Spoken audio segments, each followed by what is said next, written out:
ఎన్ gold మీ విశ్వసనీయ ఆత్మీయ నేస్తం. నమస్తే, వెల్కమ్ టు టీవీ పొలిటికల్ కి స్వాగతం. ఇక తెలంగాణ కాళేశ్వరం ప్రాజెక్ట్ సిద్ధమైపోయింది.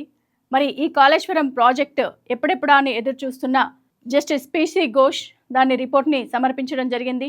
మరి నివేదిక అంతా కూడా వారు ప్రిపేర్ చేయడం జరిగింది. కమిషనర్కి కూడా ఈ ఏదైతే కాళేశ్వరం కమిషన్ రిపోర్ట్ను తయారు చేసినట్లుగా తెలుస్తుంది. దీనికి అనుగుణంగానే కాళేశ్వరం ప్రాజెక్టు రిపోర్టు సంచలనాన్ని సృష్టిస్తుంది. అదేంటంటే దీంట్లో ముఖ్యంగా Kaleshwaram planning, execution, completion and operation and maintenance, దాంతోపాటు కాంట్రాక్ట్ ధరలతో పాటు అక్కడ ఏవైతే సవరణలు చేశారో ఆ సవరణల బాధ్యత అంతా కూడా కేసీఆర్ దేనంటూ జస్టిస్ పిసి ఘోష్ ఆయన రిపోర్ట్ సమర్పించడం జరిగింది.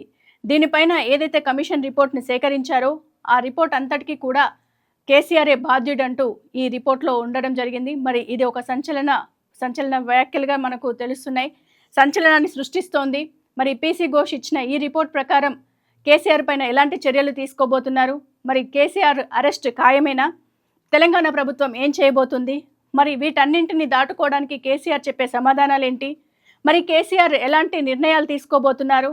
దీని నుండి తప్పించుకోవాలనుకుంటున్నాడా? ఇవన్నింటిని కూడా ఒప్పుకోవడానికి సిద్ధంగా ఉన్నారా? అసలు నాకేం తెలియదు అంటున్న కేసీఆర్ని అరెస్ట్ చేయడానికి ప్రభుత్వ రంగం సిద్ధం చేసిందా? మనం వేచి చూడాల్సి ఉంది. చూద్దాం. చూస్తూనే ఉండండి వీటీవీని సబ్స్క్రైబ్ చేయండి, ఫాలో చేయండి. అలాగే లేటెస్ట్ అప్డేట్స్ కోసం బెల్ ఐకాన్ని ప్రెస్ చేయండి. Signing off.